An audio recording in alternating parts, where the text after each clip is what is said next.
The AI dominance war, you've been hearing a lot about that lately too. Our government has also launched the Presidential National Artificial Intelligence Strategy Committee and is now taking full-fledged steps to become one of the world's top 3 AI powerhouses. In today's interview, we are joined by Vice Chair Moon Young of the Presidential National Artificial Intelligence Strategy Committee. Welcome.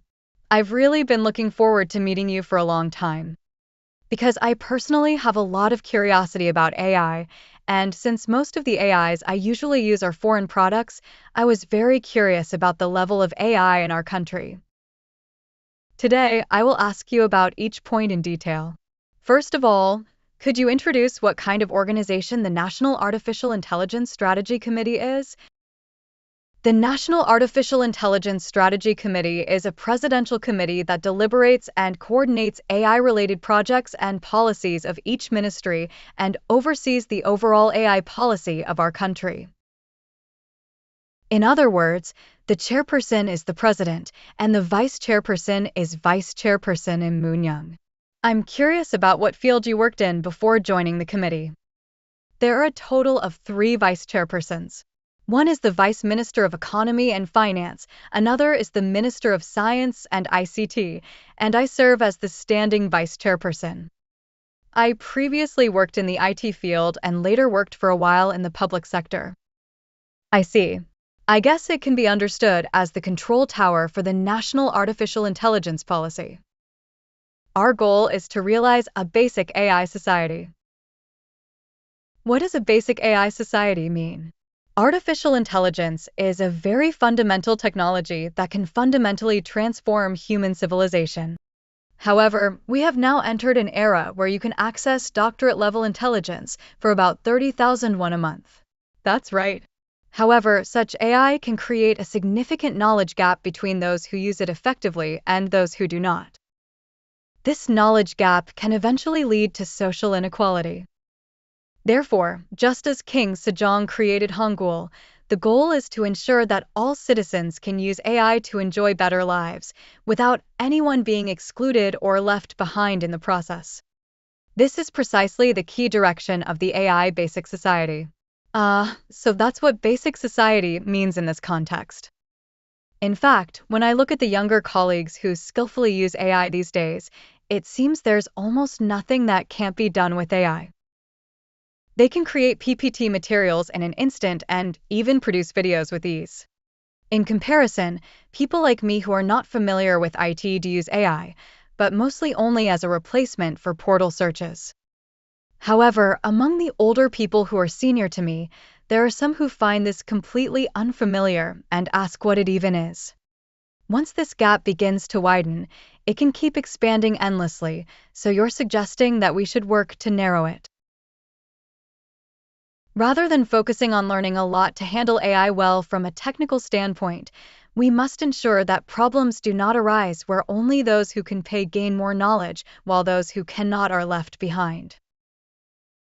Therefore, the idea is to utilize AI in various social infrastructure and service areas, such as healthcare, welfare, education, and disaster response, so that all citizens can benefit equally.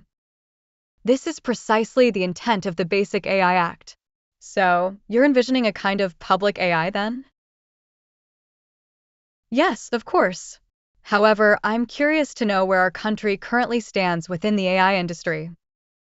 I've mentioned several times that AI technologies independently developed in countries like the United States and China are remarkable. Then, what level are we at? Overall, our country is evaluated as belonging to the top 3 group globally among the upper, middle, and lower levels. Yes, that's right. Top rank? No, 3rd place. You mean 3rd out of 1st, 2nd, and 3rd places? Yes, that's right. We belong to the 3rd place group. Then does that mean the 3rd ranked country, or is it divided into groups? It refers to a group. Then how many groups are there in total? So the United States holds an overwhelming 1st place, followed by China. In the 3rd group, several countries, including the United Kingdom, France, and our country, are at a similar level, and below them are nations that lag considerably behind. That means in this area, we're ahead of Japan. That part was actually at a similar level to the point where comparison was difficult, but recently we've secured 260,000 GPUs, so I can say that we've firmly established ourselves as a solid third place in terms of infrastructure. I see. The issue is that in this field, being anything other than first place doesn't hold much significance, so our country is not merely aiming for third place, but rather has the goal of rising to become one of the world's top 3 AI powerhouses, that is, an AI G3. One important point is that AI is transforming the world very rapidly and innovatively, which is why the United States and China are fiercely competing in this field. In the case of the United States, globally outstanding companies are continuously introducing a variety of cutting-edge models. Things like ChatGPT or Gemini are all from American companies, right? Yes, they are all American. The same goes for NVIDIA. However, the United States is currently very afraid of China rapidly catching up. In China, there are well-known models such as DeepSeek and ERNIE, and it is being said that the latest version of DeepSeek, announced just yesterday, has reached a level comparable to Gemini 3.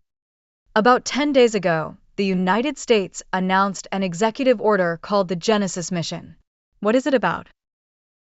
The aim is to mobilize all scientific data and resources within the United States to further accelerate scientific discovery. President Trump assessed that it was comparable to the Manhattan Project. The Manhattan Project was a large-scale research project in which the United States developed nuclear weapons against Japan and Germany during World War II. The United States currently perceives this as a kind of war. Just as it once devoted itself to developing nuclear bombs, it has now fully entered the competition to develop AI. That Manhattan Project is the very Manhattan Project I just mentioned. The key point is who completes artificial intelligence faster and who ultimately wins this competition. The Manhattan Project was carried out based on this way of thinking, and they referred to the new Genesis Mission Executive Order as a project on the same scale. Global competition is that intense, and now we are in a situation where we must confront it ourselves. Did you say earlier that the top 3 group, in other words, the third place group, is what you were referring to? You said that we belong to the third place group and that the first and second places are overwhelming, but there isn't much difference among those in third place. By any chance, is there a specific artificial intelligence that represents our country?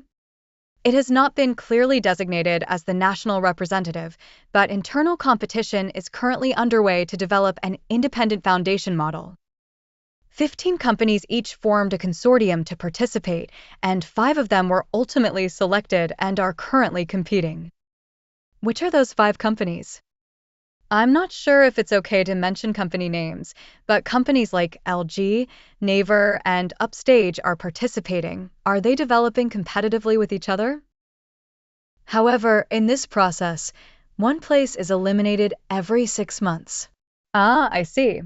So, since companies are continuously eliminated until only 2 remain in the end, I think of it as a kind of survival game. It's a survival-style format where participants are eliminated one by one through competition, much like a music audition. Will the government provide support to the company that is ultimately selected? That's right. Although it has been set up that way, the reason for running the project in the form of a survival game like this is because we expect that various consortia will collaborate during the competition process, and through that, a kind of AI ecosystem will be formed.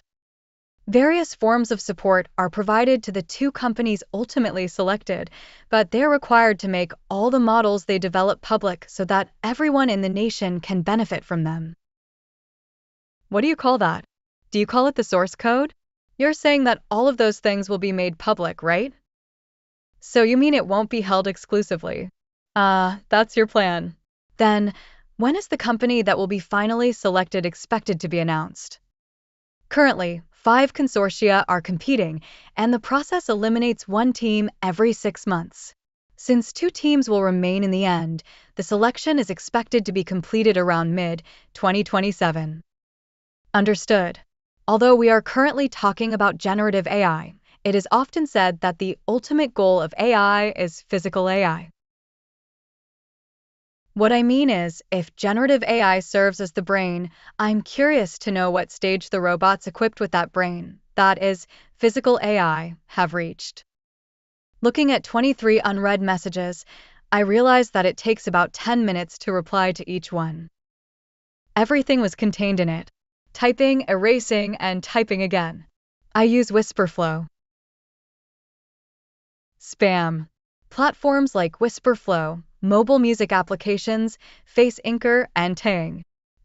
It seems like it will be difficult to fill the full 12 hours. The most money I earned in a year was enough to cover my living expenses comfortably. Today is the 27th, and over the past 3 months, I have earned a total of 400 million won. Usually, when we talk about AI, most of what we encounter comes in the form of chatbots. However, the ultimate goal is for this AI to have a physical body and be used like a robot, in other words, to become an AI that is realized physically.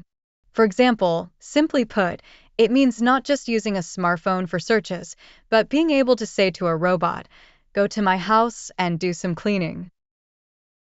It means that the robot can walk on its own, clean, and use its own intelligence to make judgments like, "This spot is dirty, I should clean it more. This area is fairly clean, so I don't need to clean it as much, or I should do the laundry now," and carry out all its tasks independently. That's right. For example, in factories, physical AI refers to the stage where these humanoid robots have advanced to perform tasks in place of humans. In addition, there can be non-physical forms of AI, called agentic AI, which have no physical form but can perform various tasks in virtual environments. For example, if you ask it to go to a shopping site, purchase an item, and even specify the payment method, the AI will take care of the entire process on its own. That AI wouldn't need any physical body parts like hands or feet at all. Right? It would be a form of AI that operates in virtual space. How advanced is that physical AI at the present stage? It can be said that it has just entered the initial stage. However, our country is not only a manufacturing powerhouse, but also a so-called full-stack nation with experience in building state-led digital platforms from the semiconductor industry onward. For this reason, there are high expectations that we will be able to implement physical AI better than any other country in the world. At what level do you think we will move beyond the early stages and be able to say, "Now we are capable of competing in the field of physical AI"? Then, roughly when do you think that time will come? It seems that it will take about 5 years, or as long as 10 years from now. The reason is that, although workers in our country possess very high levels of skill and rich tacit knowledge in the field, the process of converting this knowledge and experience into data for computers to learn and transform into AI is extremely complex and difficult. Not only does it take a lot of time, but there are also many restrictions in the process of opening, sharing, and utilizing data due to various regulations. Therefore, these regulations need to be eased and relevant laws revised, while also addressing various challenges such as decision-making using AI and transforming work processes. It is expected that it will take at least 5 years for these institutional and structural changes to be fully achieved. However, when talking about AI, there are times when it feels as if you've stepped into a dreamlike world. The physical AI I just explained can also be described, so to speak, as a concept similar to the humanoid robots that appear in movies. At the same time as feeling a sense of amazement, I also find myself wondering, then, wouldn't that mean there's nothing left for humans to do? If artificial humans with far superior physical abilities and intelligence than humans were to appear, what would happen to our jobs? There are also voices expressing concern that we might end up being dominated by them. What do you think? It is clear that there is a certain impact on jobs. In fact, some companies are laying off IT developers or refraining from hiring new employees. However, it seems that the issue is not as simple as merely assuming that jobs will decrease because of AI. Looking back, when computerization first began in the early 2000s, we used to think that a paperless world would soon arrive. But even now, we still handle tasks using paper, and in fact, the amount of paper we use has actually increased. Similarly, there is an interesting recent case. Self-driving robots are actively moving around various parts of downtown San Francisco in the United States. It was expected that as self-driving robots become widespread, the number of taxi drivers would decrease, and as a result, their income would also decline. I thought the number of taxi drivers would decrease when a kind of unmanned taxi was introduced, but after looking into it, I found that the number of taxi workers actually increased by 7%. How could such a thing be possible? A report has also been released stating that income increased by about 14%. Upon finding out the reason, it turned out that many people stopped bringing out their own cars once self-driving taxis began operating. So instead, the taxi market actually expanded. As people stopped bringing their own cars, they began using driverless taxis, and in the process, the number of times they took regular taxis also increased. That's right. However, an unexpected problem ends up occurring instead. For example, some human taxi drivers keep cutting in front of or behaving threateningly toward robot taxis. This is because robot taxis are designed with safety as the top priority, so they automatically slow down when faced with such threats. In the end, it amounts to harassing and obstructing a competitor. As a result, a new issue has emerged that we should not mistreat robot taxis. This is an unexpected problem, as it turns out not to be about taxi drivers losing their jobs as originally predicted. Wow, this story really feels like a scene from a movie. To the point where people are saying that human taxi drivers should not threaten robot taxis, something that once seemed like science fiction is actually happening. However, as many have feared, the issue of jobs rapidly decreasing is also being raised. So you mean you don't think AI will go so far as to dominate everything? According to a recent report released by a leading global consulting firm, more than half of the tasks performed by humans could potentially be replaced by AI. However, it is projected that rather than jobs disappearing, the way people work will transform, since human involvement remains essential in areas such as immediate judgment, education, and collaboration. There are increasingly more viewpoints and perspectives that think this way. I feel much more at ease after hearing what you said. However, it seems there are still many issues, including AI ethics, that we need to handle carefully.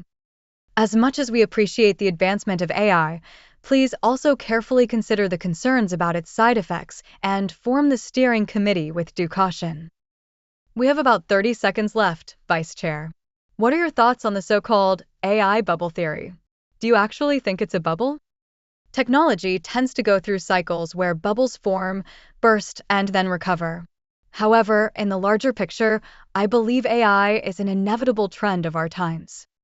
Are you saying that you're directly carrying it out yourself? Yes, that's right. There may be some fluctuations in the short term, but in the bigger picture, I believe this is clearly a field with real substance.